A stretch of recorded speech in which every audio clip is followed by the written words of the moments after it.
Good morning and welcome aboard Bringing This Whaleback. Stacy and I left Tadoussac fairly early and decided to make a really big long push, about 220 miles, while the weather was good.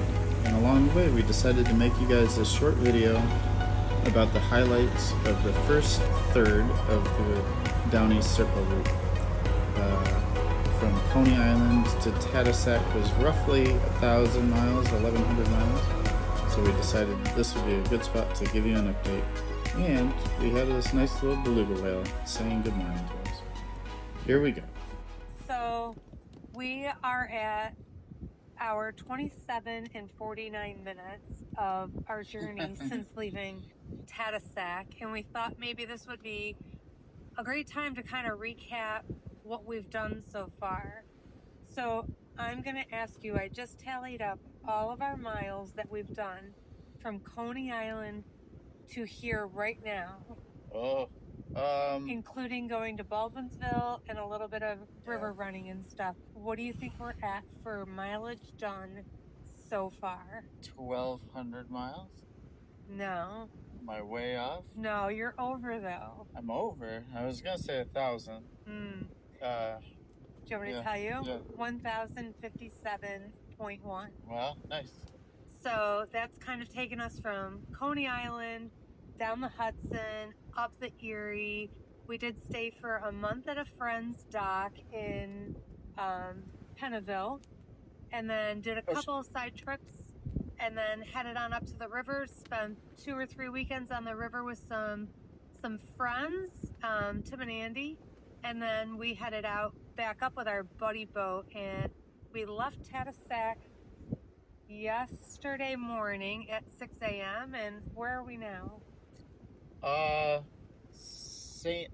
Louis is right behind us. I'm sure I'm saying that wrong.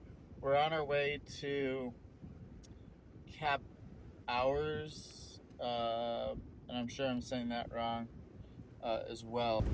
So we're doing this really long passage because the water is flat. I don't know if you can tell in the camera or not, but and we're in a huge body of water, and I'll edit like a map in to kind of show you.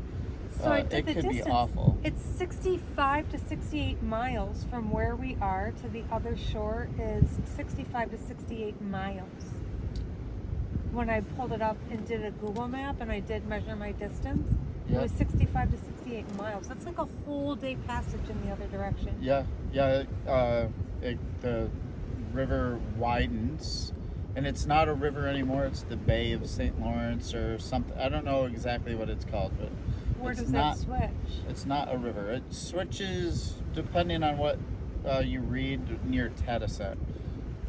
So it's definitely gets wider and wider as we get around, and we're starting to make the loop around towards Gaspé, which we won't make it there tomorrow. We won't. No, but we want to get as far as we can while the weather is good. It's been flat, like everything is just flat out here, so it's been nice. The scenery behind us is phenomenal. I guess some of these mountains, it's part of the Appalachian chain. So all the way from Georgia, all the way up to Gaspé, roughly. That's where it ends, is Gaspé? Yeah, is where that chain of mountains runs. There's 2 of East Coast Canada's tallest mountains are here behind us somewhere. I need to look that up. I'll put a little blurb in there about that, but I think I read that recently.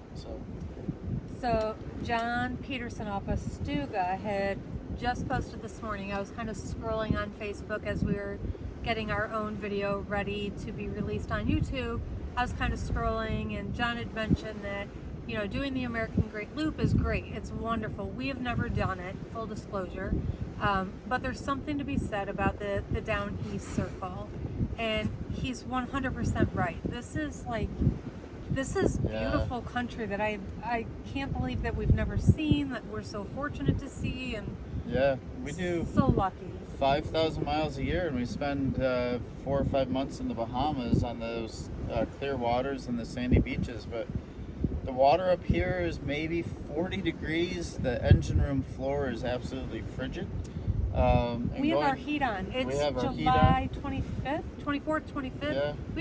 We have the heat on. But this is gorgeous up here. Yeah. It is absolutely stunning. The Canadian forests and the cliffs and the rocks, these fjords.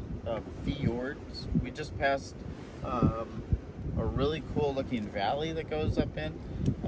One could spend a whole summer up in this area exploring the different towns and stuff, and renting cars and going up into the mountains and seeing, wilderness. So we had kind of mentioned, I think in the Montreal video, of maybe taking a train one time from Kingston up to the area or up into Quebec.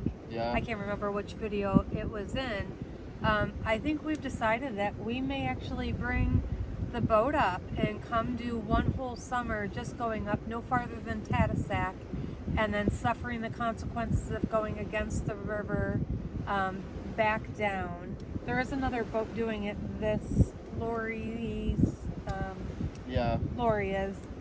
Yep, they're doing something like that. They're going back Banks. towards Montreal right now on Grand Banks, I believe. Yep. So yeah, we'll either... We have to go back up to the Saguenay Ford. Yep. Like the hiking up there, the trails, the beauty up there was just... Yeah. I want to do that swinging bridge. That I'll put a link to that. And in this next week's episode, I'll be posting a video that I took of the people climbing. But there's a cable suspension bridge and a rock climbing thing to get to it. Yeah. On one of the mountains. And the mountains all around us up here, well, on the Saguenay are like, 1,800 feet to 2,000 feet. They're stunning. They're huge. It's beautiful. For East Coast.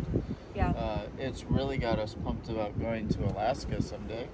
Yeah, and we were actually just watching Gypsy this morning, and they were in Norway, and both of our eyebrows kind of raised with that and said, Yeah. like what does after Alaska look like? We love the Caribbean, but there really is something to be said about these colder climates, these coastal communities. Yeah. It's just absolutely beautiful. Yeah.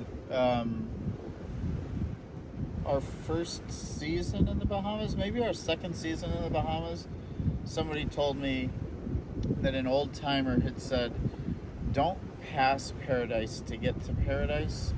And I've thought about that a lot. And I watch a lot of YouTube. And I watch these people go from one sandy beach to another sandy beach, and you have the same little tiki huts, and there's not like the charm, the villages and towns, the old world feel of some of these. The fishing communities, just the old school, like grassroots, like earth salt, all of it. So it's really tough to think of,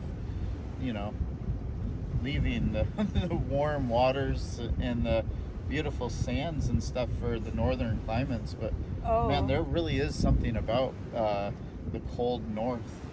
So I am a firm believer that in order to fully enjoy something, you have to be comfortable. So in order for me to really enjoy these northern passages, I need good, warm, foul weather gear. If anybody has any suggestions, put that in the comments, because I am always looking for some good quality foul weather gear to stay warm. Yeah, a layer to keep the rain off. Yeah. We got rained on one night pretty hard in Quebec City when we went out to a restaurant, and my rain jacket did nothing for me. So I don't know if yours did. It did, much, but it made my legs. I needed some pants. So anyway, so Coney Island is a top spot, down in New York City. It's a wonderful place, the boardwalk and stuff. Yeah. The Hudson River, one of our favorite stops along the Hudson is Cold Spring. Oh, yes. You can anchor outside of Cold Spring in settled weather, And then you can dinghy to a little beach and you can get up into the town. It's a great town. Great town. And a lot of people will actually take the train from Cold Spring into the city. I think they have like 15 trains a day. There's a lot of trains. You can look it up online, the train schedule. I think it's like $22-26 each way, but it's a great protected anchorage, and it's out of the city. It's into quiet life. You can take the train in, spend a day in the city, and come back and be in a great remote location. Yeah. You do. It's not the best anchorage. You can get, if the wind is out of the north at all, it's bad. Yep. And you do get waked by all the traffic. But other than that, it's definitely a good spot. Waterford is a top place. Oh, that's iconic. We always love stopping in Waterford. Yeah. Phoenix, New York is a great place. We love some friends there, and Lock One Brewery. Yep. Baldwinsville this year was really good. We really enjoyed our couple nights that we went to Baldwinsville. There's a video on Baldwinsville, I believe. Yep. The Thousand Islands is just, that goes without saying. That's our home. But now that we've seen Montreal, Quebec City, Tadoussac, and the Saguenay. So which one's your favorite? What's been your favorite so far? The Saguenay, Quebec, or Montreal? I don't know. I think I would have to say Quebec City might be my favorite. It was good. I'm gonna go look and see if we're still on course. So yes, that was kind of an overview of the first third, I guess. It's a 2,800 mile trip, so. Oh my God, we're only a third of the way. I guess technically a little bit farther, but yeah. Oh my God, I would have thought we were half, but you're absolutely right. We're it's just like over a third. It's almost 3,000 miles, and if we're just at 1,000, so. Yeah. So anyway, there was a recap of the first third of the Down East Loop. We have a lot more amazing stuff to see. Stugatuck just posted some pictures. I can't think of the name of that rock. Oh, yeah. Yep. But we will be doing that the best we can. I was flying the drone on the Saguenay, and it went over the railing right there into 880 feet of water after it droned my kneecap. So we are droneless at the moment. We don't have a drone. If somebody wants to sponsor us and give us a drone, that would be sweet. Oh, that would be really sweet. But we'll get pictures of this fancy rock somehow. We'll enjoy. But yeah, stick around for the second third of our Down East Loop. We're gonna get some wind in the next 4 or 5, 6 days. So we're gonna have to settle down and dig in, I think. Great time to do some boat projects and get some work done and kind of catch up on some stuff. And then we'll head on to Gaspé and then down towards Prince Edward Island. We're trying to catch up to Stuga and Ginny West, and there's a few others ahead of us that we've all been kind of talking on the Facebook page. So it'll be nice if we can catch up. Jib and Teresa catch up to us soon too. Davidson. Jib and Teresa Davidson. Yep. But we went out to dinner with them in Quebec. Yep. And we're looking forward to meeting them again. So yeah, we hope the whole group of like 5 or 6 of us can actually maybe meet up and get all of us together. Yeah. Well, thank you, and we'll see you soon. Bye.